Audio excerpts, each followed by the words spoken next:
Hi, I'm Shivam, Hi, I'm Izzy. and this is PhoenixChat. Where one of us can read. Which one? You find out.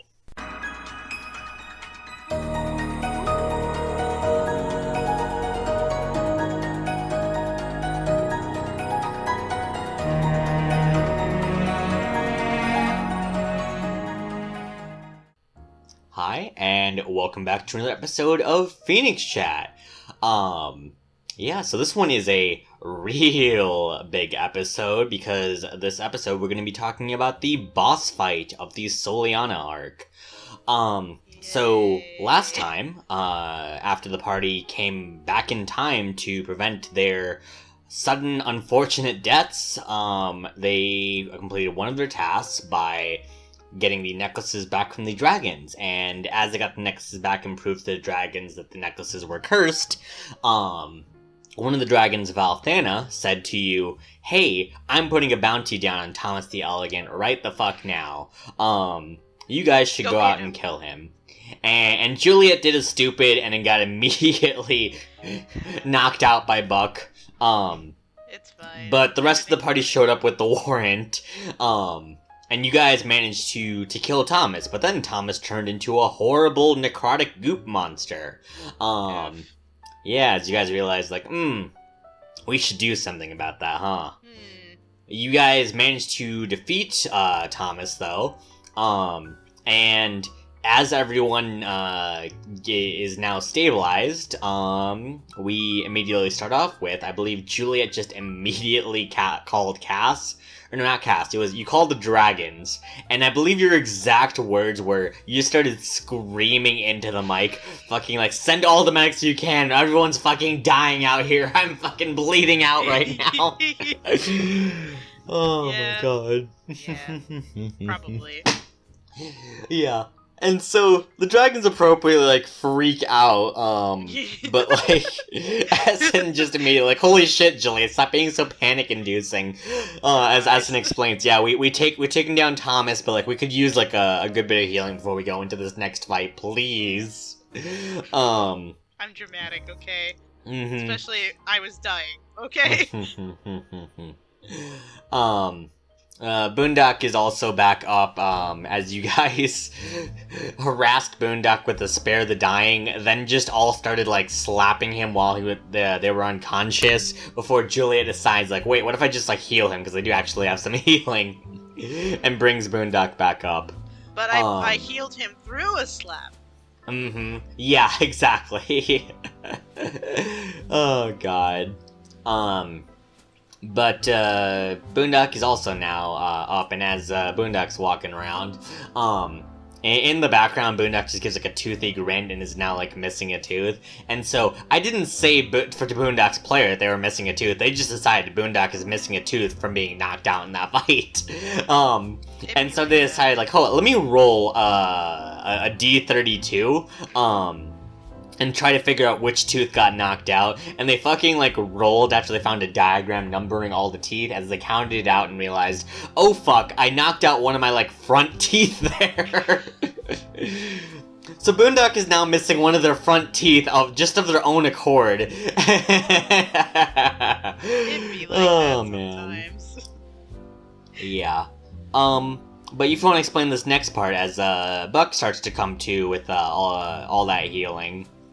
So, Buck took all of that damage from everybody. Literally, if Juliet got hit with all that shit, she'd probably be dead. Not gonna lie, but... Absolutely. So, she asked him, she also saved him, too. Got him out of the way so that way he wouldn't, die completely. She asked him, why did you take all that damage for us? Bro, what the fuck? And he was just I just wanted to do something good after working for that asshole for so long. And she's like, and Juliet tells him, not to be so hard on himself, and she'd have punched Thomas a while ago, and, family comes first and all that. So, good little moment. And, then Boondock calls up Lucky to say Alamo Buck just saved their asses. Buck flexes, and he feels better after, having people look up to him again, because I feel it's probably been a while since he's been, quote-unquote Alamo Buck, since he's had to work at Soliana. Especially from that fucking asshole. Oh yeah, it's definitely an interesting character to write because, like, yeah, what happens to an adventurer, like, after they retire from, like, the dangerous things and they try to just have a normal life? Well, maybe sometimes the job you find is just, like, working, you know, because it was reasonably a good job. Like, he could afford a good house, like, in, like, a nice part of Soliana now, but, like, he just has to take so much crap dealing with, like, Thomas the shithead now. Exactly. But he finally managed to get his proper redemption and start to feel like a proper hero again, instead of just a glorified mall security cop for a giant asshole. But Buck kind of, like, deflects all the praise and just kind of says, like, yeah, I just took one measly hit. These guys are the ones who really deserve the nicknames and praises here. And it was at that point where you guys tried to decide, like, what is the nickname for our party? And I think Juliet started off with just the 5, as Buck responds with, wait, the 5 what? And Juliet's like, exactly. The 5 what? Oh, man. But then Boondock took offense to that because Frank, Boondock's familiar that's been there the entire time. We definitely never forget that Frank's a part of the party at any point in time. How do we fucking remember Tundra all the time, but never Frank? Yeah. But Frank's always been there, and so Boondock's like, yeah, no, he's a 6th member of our party. Why are you just not going to include him? That's fair. Oh, man. But then Morgan chimes in and is like, wait, are we naming our party Frank? And everyone's like, no, wait, no. Essen tries to, like, think of, like, a name from, like, the first letters of all your guys' names, but, like, there's an H, a J, an E, a B, and an M, so, like, Hijem? Is that anything? Hijem. Medja? Yeah, it's not quite anything. I think Juliet started off like, oh, what about the Order of the Oracle? But then everyone's kind of like, wait, what if the Oracle's like a shitty person, though, and we don't like her and stuff like that? And then, like, what if we put, like, an asterisk on it? But, like, the Order of the Oracle, but, like, the name was evocative, and we had all the shirts made and stuff like that, and we didn't realize that the Oracle wasn't shitty. Like, it's actually a separate Oracle now. It's a cooler Oracle. This Oracle sucked. Yeah. Someone suggested the Phoenix crew, and I'm like, everyone's like, yeah, but then Essen chimes in, I'm like, wait, I'm not from Phoenix, I've never actually been there before. Wait a second, he's never been, oh my god. Jesus fucking Christ. Yeah, the Order of Odysseia was, like, next, and that was shot down for some reason. I don't even remember the reason that one was shot down. I thought it was a good one, but okay. I thought that was actually the best one so far, but it just kind of got shot down. And then someone just said the Phoenix 5 at that point, and at that point we were just like, fuck it, we're going with this one. I'm not going to have any more discussion about this. Oh, God. It works, it's done. That's it. But at that point, everyone rests up. As actually, no, you guys didn't like take a short rest. You just had some healers heal you, because you asked the dragons. Yeah, it was one of those things where I'm like, you guys are going to just take a short rest and stuff like that. But like, you guys, like, no, if we need our hit dice afterwards, I'm like, you won't need your hit dice afterwards. Just take the short rest. No. And then you're just like, no, I want to have the healers heal us. I'm like, okay. God. We're absolute monsters. Truly, you're all the worst. But the dragons explain, though, like, whenever you guys are ready now, though, everything's ready for the procedure with Boondock. But you guys, head over if you want to start explaining with, what you guys saw with Mira and Toadbird. So, as we're heading over and whatnot, Mira and Toadbird start explaining that Boondock's probably gonna be dead for, like, a solid minute or two, and we're like, oh, cool. But Hobbs does not like the idea of being dead because I'm fucking stupid, and explain that it's like sleeping, and we try to explain it like that. She's like, absolutely fucking not. So then Essen explains it's like Boondock will be wetting himself, but in energy instead of water, and like Boondock tries to protest so hard, like, no, it's not gonna be it. I'm not gonna wet myself, and Essen just like fucking just like play along. Just shut the fuck up and listen. But that is what Hobbs understands. She's like, wetting yourself, got it, cool. That's chill with me. God. And we're like, okay, That's a bullet miss. Okay. Yeah. So for that full minute, you guys need to defend Boondock, and Mira kind of explains there's a small force field where Mira, Toadbird, and Boondock are going to be. And the party needs to defend that barrier. It doesn't have like a lot of like damage that it can take. It can only take about like 20 HP worth of damage before the force field breaks. And Boondock's body is going to be extremely vulnerable during the process. So if anything gets past that force field and starts attacking Boondock, it's going to be bad. And they also very explicitly explained the mission is not to kill Legion here, it's just to defend Boondock. So make sure that you're trying to just defend here, you're not trying to like go overextend and like make like let people pass the barrier. And at this point Faith also calls in to talk to Boondock. And Faith takes Mira and Boondock off to the side.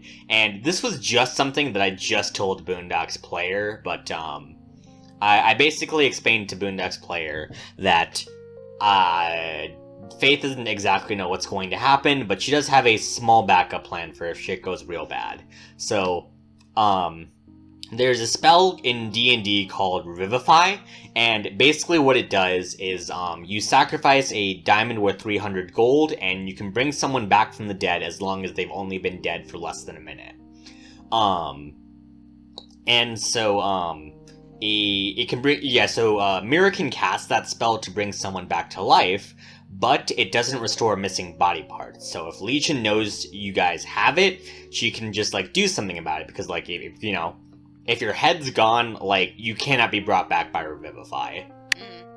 And so basically the challenge was that, like, so I had Boondock's player decide if they wanted to tell any of the party members. Because if Legion saw that, like, she killed one of the party members and you guys, like, didn't seem to be too affected by it, or, like, you guys were just kind of, like, continuing on business as normal, she probably would have had the realization that, like, she should cut off the head or something like that.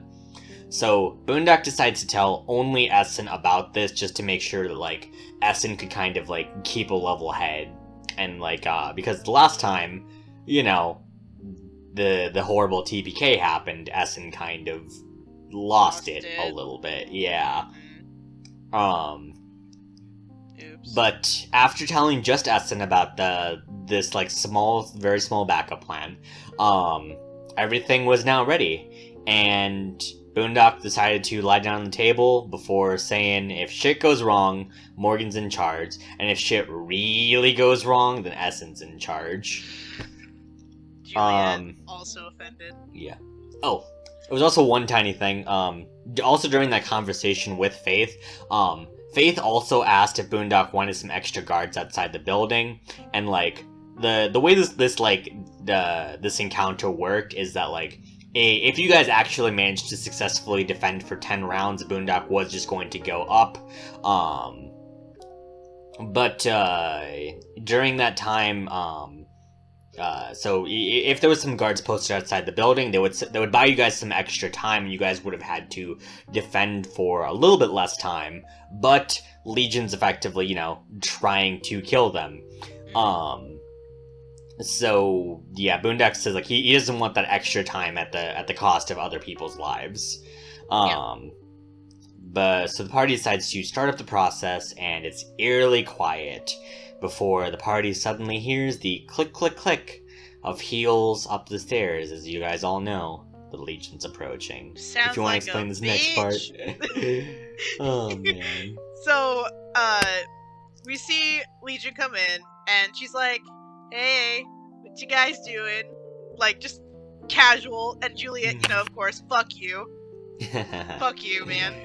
And she's like, well, how did you guys manage to figure out the trick with the brands and stuff? Juliet, of course, fuck off.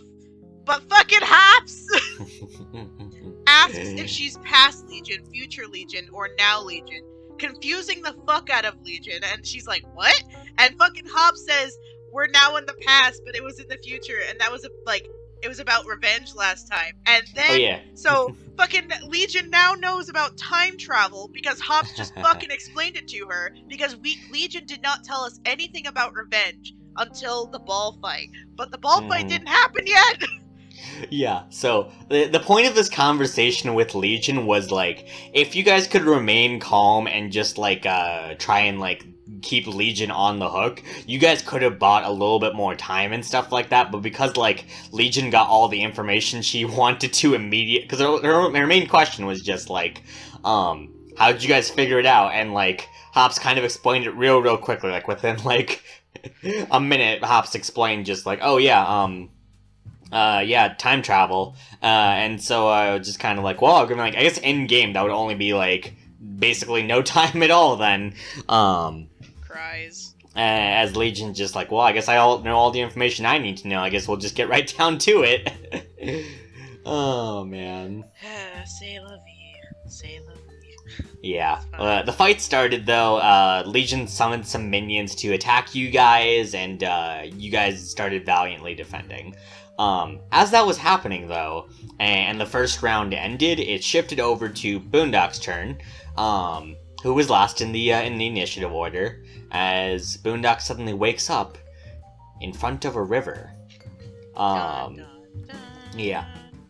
And so Boondock's just quietly just, like, waiting there, looking at the river, as a creature just walks, it floats on a boat over towards him. And the River Guardian basically kind of just, like, stares at Boondock and says, come with me now. And Boondock just kind of tries to explain, like, oh, no, I'm just waiting here to be revived, like, I'll just be a minute. As the River Guardian just stares at Boondock again and says, no, you are here now. That means you come with me to your final judgment.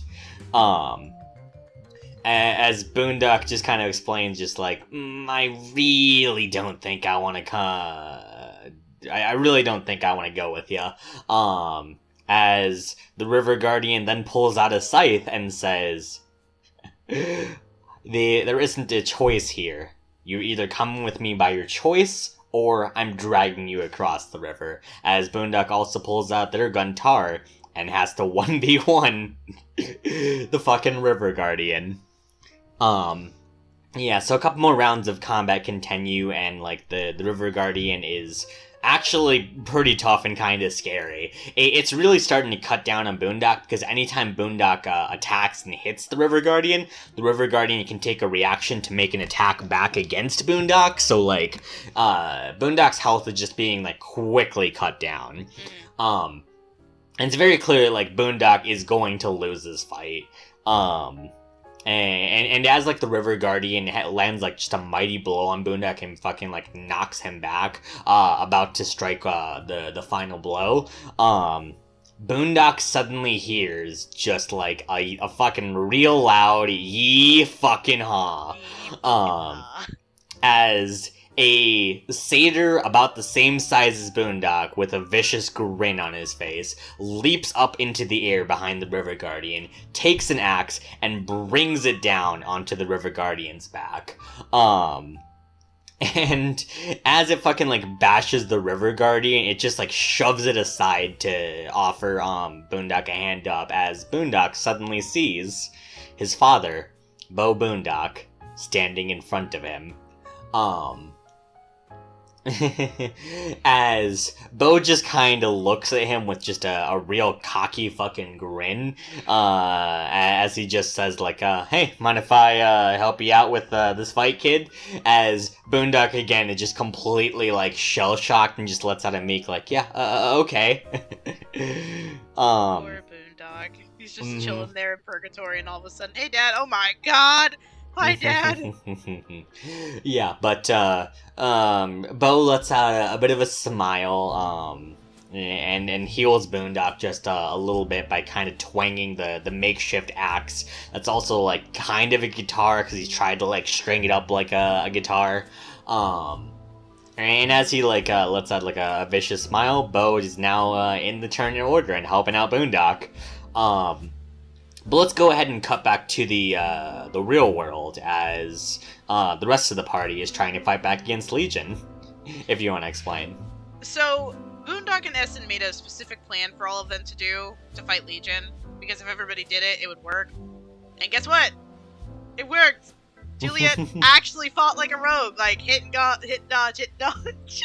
Mm-hmm. Instead of like how I've been playing her this entire time. Yeah. So Legion summoned some minions, and they managed to break down the force field, giving Legion access to Boondock. And so, just as she was gonna start attacking, Morgan fucking fired a grappling hook through Legion's stomach, and is like, "I wasn't done with you yet, you fucking fuck!" And all of us were like, "What, dude?" Oh my god, Morgan's gone fully unhinged at that point. Dude, we were all shook. We were like, "Oh shit, he ain't here to play." So yeah. As that was happening, Legion tried to fireball Boondock, but then just as she's conjuring up the flames in her hands and whatnot, Morgan starts seeing these white ethereal strings coming off of her, and he grabs one. And all of a sudden, fucking Legion just froze in place. Completely. The fire and everything just froze in place.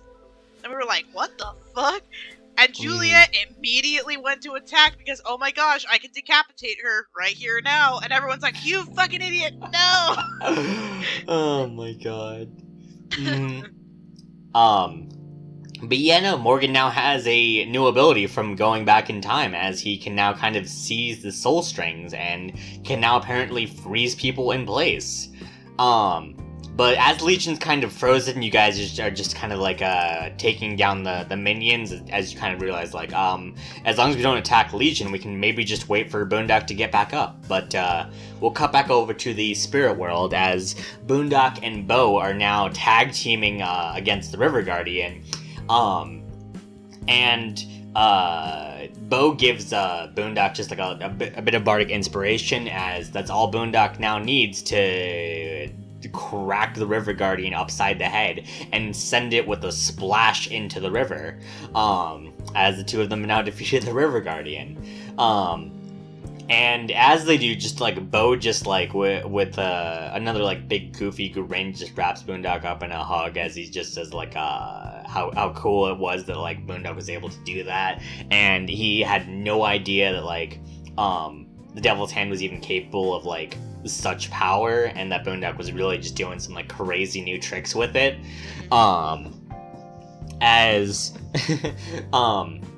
At that point, with Bo just hugging him, and just the first time he's able to properly see his father again since the Battle of Hope's Landing, Boondock just begins to just weep in his father's arms. Sad. Yeah, but after he kind of gets his composure back up, Boondock just kind of asks what Bo is doing here, Bo explains yeah, I mean, I was kind of given the option to go to whatever beyond is there, but honestly it kind of seemed boring to me, and I'd rather be down here fighting down these crazy River Guardians and doing all the hoity-toity BS up there. How much of a fucking G do you have to be to reject both heaven and hell just to fight off some fucking monsters for the rest of your life in purgatory? That was some fucking Sam and Dean Winchester shit right there, dude. But he goes on to have just a nice chat with Boondock for a little bit, as he just kind of explains just yeah, no, honestly, I've been seeing all the work you and your friends have been doing down there, great job, kiddo.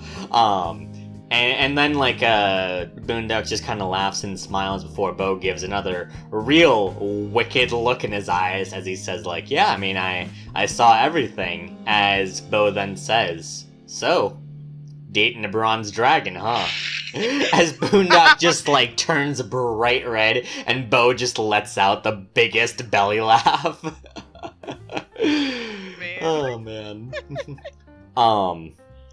But Boondock at that point, after just another quiet moment of laughing with Bo, he just kind of asked and this was just a heartbreaking moment, can I visit here again? Big sad. As Bo just kind of with the sympathy in his eyes just says, "No, I really don't think you can." But as Bo explains that he's just so damn proud of Boondock once more, and says that he doesn't want to see Boondock here again until a good long time from now. And if he sees Boondock here again when it's not his time, then Bo is going to make sure to kick his ass all the way back down there. Rightfully so. And Boondock smiles at that one as Bo says, like, but I do have some gifts for, you. As he says, like, yeah, sorry, so, hopefully this makes up for all the missed birthdays. As Boondock's player is just like, bro, you can't say that! But dude, that's so depressing.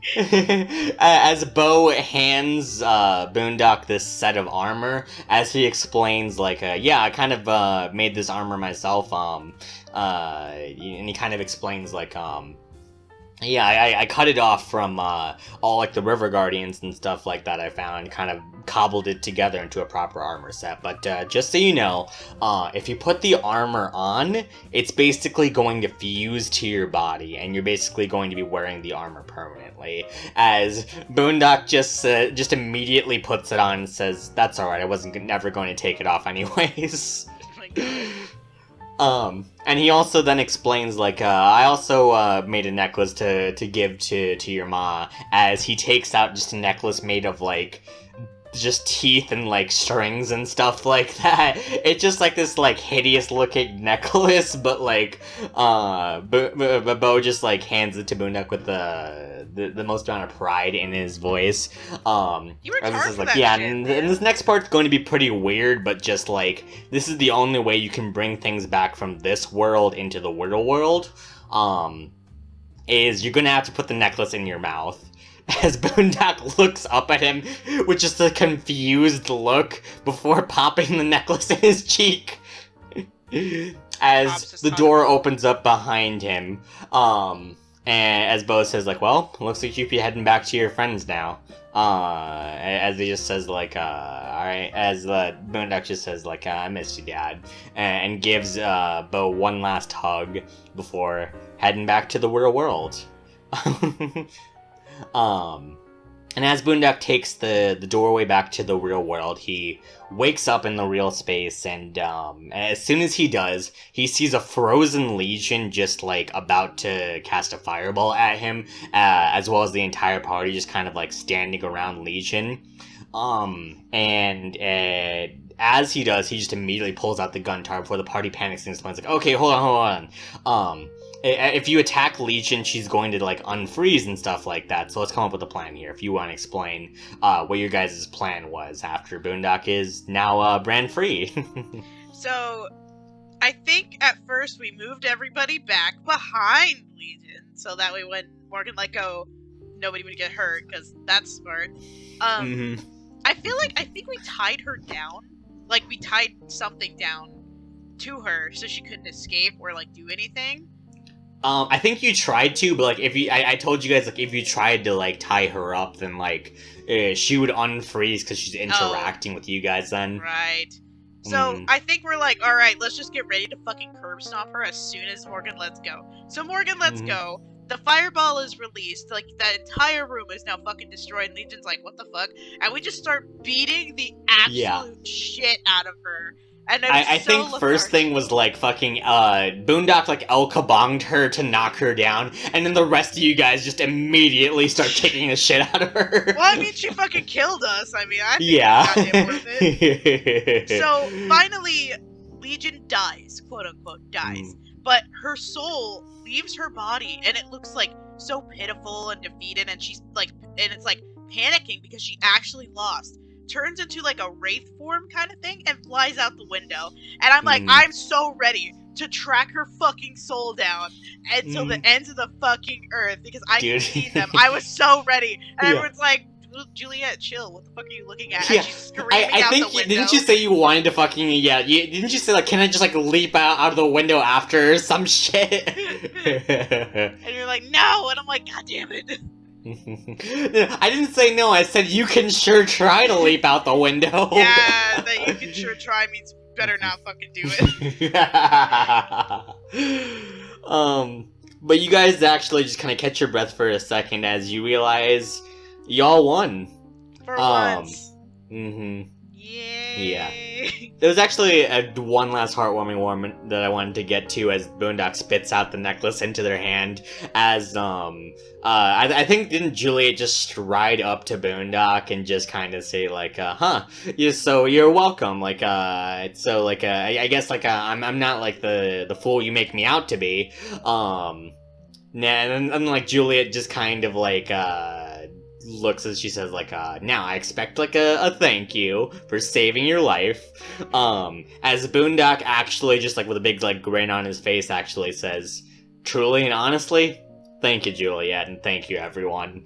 As Juliet's like, okay, never mind, this is weird, I don't like this anymore. Yeah, she's like, bro, no, what the fuck, get out of here. Hell did fix you, man. Oh, God. Yeah, but at that point, Soliana is safe, everyone's alive, everyone's catching their breath, and I think this is where we could end our discussion. So tune in a couple of days when we talk about the hows and whats of everything that happened. And special shout outs to our patrons, the Modgoth, Nyquil Dreamer, and Spicy Turntable. You guys help us make better and more content. And if you want to be featured in our shout outs here, check out our Patreon, link in the description. You can also find out our previews of the Keepers of Order animatic. Yeah, we finally have, like, the first episode pretty much sketched out, so yeah, if you want to check out what that's all about, yeah, link in the description. Izzy, you want to tell us about our new Twitch channel? Yes, so on Tuesdays, at Keeper of Kitsune on Twitch, you will see at 2:30 CST, 3:30 EST, we are starting the Luna Nights campaign. We have already done session 1. The video is already up on the channel on YouTube. But if you want to be in the now of the campaign, you can check it out and watch how Indigo ruins everything. Yeah. Oh man. Yeah. Fun fact to lead us out with? Yes. So Mira is a Circle of Spores druid, and Toadbert is a abjuration. The word wizard. The one that protects people. Yeah, that one. PhoenixChat.